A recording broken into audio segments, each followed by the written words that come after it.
I guess it just starts. What's up, everybody? Welcome to Travis and Vic's Drunken Horror Adventures. What's up, man? It's been a while. Yeah, it has been. So we are here. I am drunk. Vic, I got some rosé hard cider. Remember the Angry Orchard type that I really liked? Yeah. I got Wicked Grove, the kind from Aldi, so it's like $2 cheaper, and it's about as good. Nice. Not as good as the draft kind they have at like Churchill Downs, but it's not bad. Nice. Our mustachioed Elm Street correspondent should be here soon, so we can talk about our top 10 horror movies of 1986. But you've been MIA for like a month. What's going on in Vic World? Man, well, it is, getting closer and closer to Christmas, so I am working like a slave. But I went to a horror convention this weekend. No matter how often I work, it's still not going to stop me from going to conventions. So, goddamn right. Tell me about it. I mean, we got time. Let's hear about your convention. All right, cool. I was going to talk about it then, but I can definitely talk about it now. Well, I went down there for the legendary, or up there, I guess, for the legendary Clive Barker. As soon as he was announced, I booked a hotel room. I didn't know who I was going with or if I was going to make it, but I booked a hotel room just in case. It's Clive fucking Barker, right? Yeah. So, and then it gets better because, they have people like Coolio and Debo who, they're not really horror, but fuck, they're awesome. Hey, Coolio was in Dracula 2000. And Debo was in Wishmaster 3. Maybe 2. Yeah, so yeah. And that's awesome. I mean, he's the coolest guy I've ever met, hands down, though. Go ahead and put that out there. Like, dude, he's great. Who? Blake's here. What's up, dude? Vic's telling us about Days of the Dead, Chicago. Let's make sure Blake's actually with us. I can hear you, gentlemen. I can hear you guys fine. I was just intently listening to the story. So. Just making sure you're able to talk. You know how talk-show is sometimes, but it's good to have all three of us together once again. Yeah, man, sure. It's been a good while. So, Vic, what was Clive Barker like, buddy? Was he a cool dude? He was, man. Like, you could tell his health is just dwindling down and it sucks. But, he was happy to see my Hellraiser poster because, it was a one-of-a-kind poster. Or not one-of-a-kind, but It was it was fan art. So he was pretty excited to see that. He signed both my posters. I took a picture of him signing it, obviously. He gave me a fist bump. He thanked me for coming. He had some cool, original shit. He had his own room. The entire room was just tables upon tables upon tables of his, own art, his books, his, just everything he's ever done pretty much. And, there was, pieces of art in there going for, $1,500 and shit. And people were buying it up like crazy. Yeah, well, see, that's what I like about having. Cool. I was gonna say that's what I like about having art signed. Those Joel Robinson prints, because I like seeing the celebrities' reactions to it. Like Bruce Campbell thought it was cool. Exactly. Yeah, and he loved the hell out of it. And at the end he gave me a fist bump. Not trying to swap blood or anything like that. I was gonna ask you if you got a vial of his blood or not. I did not. I was hoping he would have some of it for sale or something, but he didn't. But no, seriously. Or needles. I'm extremely excited or happy that I decided to go. And he was awesome, and then Nancy Loomis was the icing on the cake. You know what I'm saying? Yeah, I was telling my wife that I was very jealous of you being there, but I was not jealous of you being in fucking Chicago. Yeah, I hate Chicago. Chicago is probably my least favorite city that I've been to. I think it's one of the coolest, but it's too fucking cold. Yeah, it was snowing whenever we drove up there on Saturday. I wasn't feeling it. It was 32 degrees and snowing, and I had a damn room at the hotel and couldn't even park at the hotel because it was so packed. But dude, legit, when we first went in there, dude, we couldn't move. It was wild, man. And Clive Barker's line was like all the way around the fucking hotel. So, and again, Vic's talking about Days of the Dead. Yeah, and Vic's talking about Days of the Dead Chicago. Okay, you went there and you met Ric Flair and you did the Candyman photo op once upon a time. Was it the same venue? Yeah, same exact hotel. They've been there. I think they've been doing Chicago for like 5 years, and they've been there every year. All right, good deal. I was just curious. You know, I like to hear.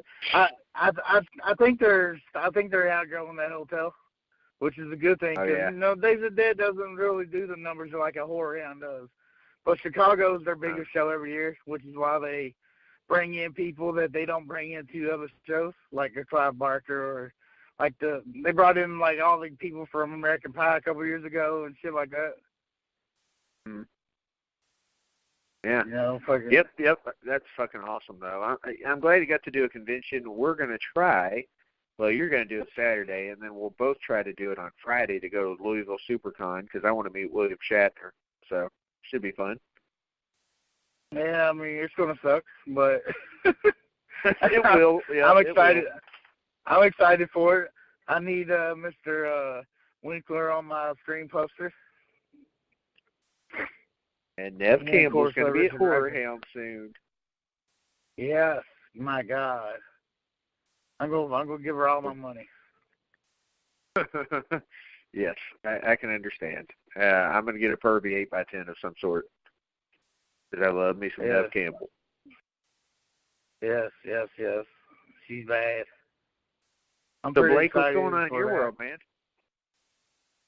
Oh, not much. Just making the rounds, doing some more appearances, getting some more things, conventions, book signings, and all that lined up. I took a little bit of a break when my wife had her surgery, so I've been kind of just doing rounds, getting books out. I've been going to the post office, guys, 2 to 3 times a week. I have shipped out hundreds of books within the past month.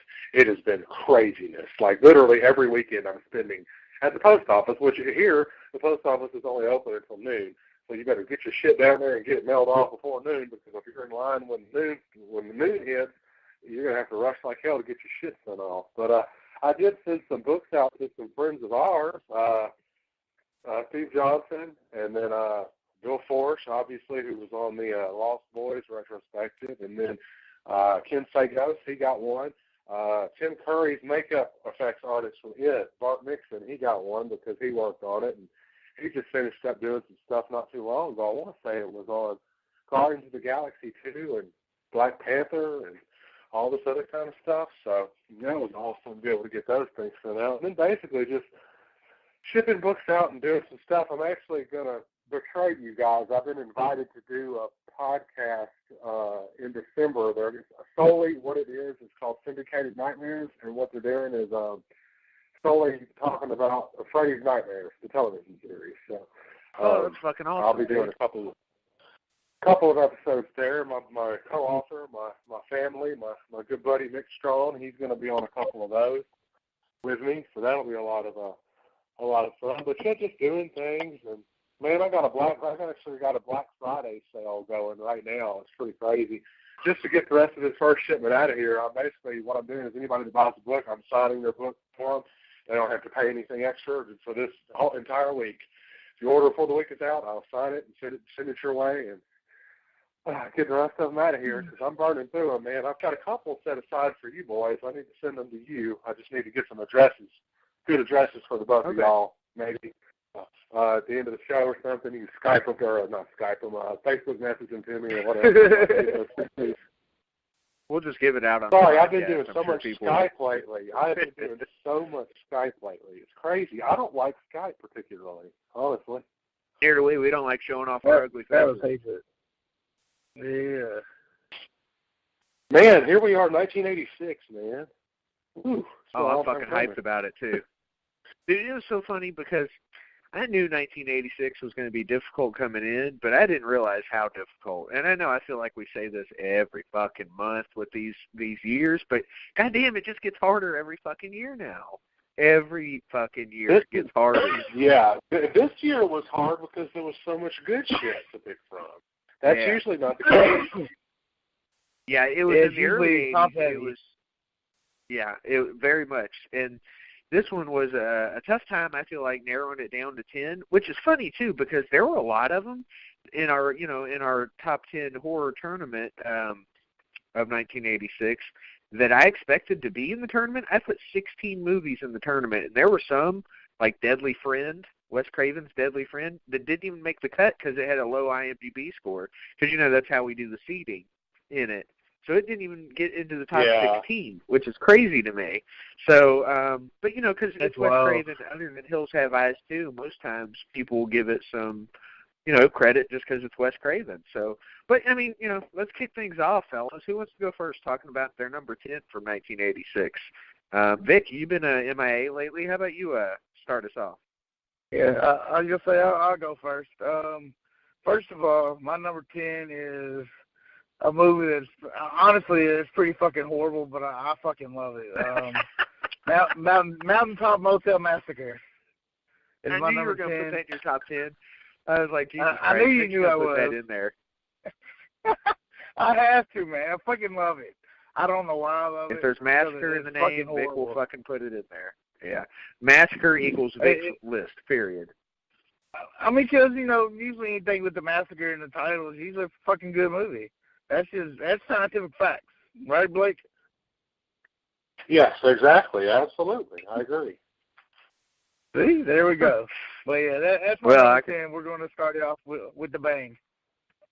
All right, I always go last. Let me go second this time, so we'll do it that way. Vic, I will tell you, Mountaintop Massacre is not in my top 10. Sorry, but yeah, it's probably not Blake's either, but that's okay. I feel like this is a cult classic, but I do feel like the people that know about it really, really like this movie. I fall somewhere in between. I like it. I don't like it as much as most people, but I feel like it's because I didn't grow up with it, and that's Chopping Mall. That's my number 10. Chopping Mall got knocked off in the first round, but still had a nice little showing. I'm pretty sure it went up against, I could check real quick, but I think it went up against Aliens, didn't it, fellas?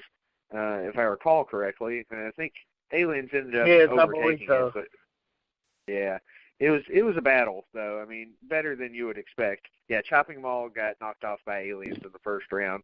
Aliens was the number 1 seed in our top 10 tournament there. So Aliens has an 8.4 on IMDb. That is a high motherfucker. But yeah, Chopping Mall was our lowest seed and still gets a number 10 for me. So that's higher than technically the fan vote would have it, since it was a number 16 seed. So there you go. My number 10, Chopping Mall.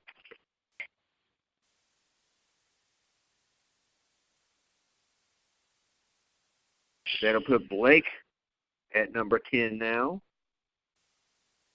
Yes, it will. Sorry about that. I'm helping my wife into the kitchen. She just had that surgery, so I'm trying to make sure she gets where she needs to go. Speaking of number 10, you talk about movies that are cult classics but not really liked as much. This one, I love it because it's so fucking bad that it loops around the other way and becomes good. And I put this Maximum Overdrive. Yes, good one. That was another one, Blake, that was another one that had an IMDb score that did not get into the top 16. I don't understand. I feel like it's like Halloween 3. Like, people just shit on it for no good reason. They do. And I don't know why. Stephen King has said it's not his favorite. He despises that movie, and it's probably because he doesn't remember making it, because cocaine's a hell of a drug, Hell yeah. Hell yeah. Cocaine's a hell of a drug. Perfect. It is. Not that I would know, but it is. All right, so let's recap. Vic with Mountaintop Massacre, me with Chopping Mall. Motel Massacre. Yeah, that too. And then Blake with Maximum Overdrive. All right, Vic, you're up with number 9 then. 1986, number 9. All right. My number 9 movie for 1986, I'm going to go with Chopping Mall. Nice. I knew you'd have Chopping Mall in your top 10. That's just a Vic movie through and through. It'd probably be higher if I've seen it anytime like within the last, decade or so. That was my It's issue. It's been a while. Yeah.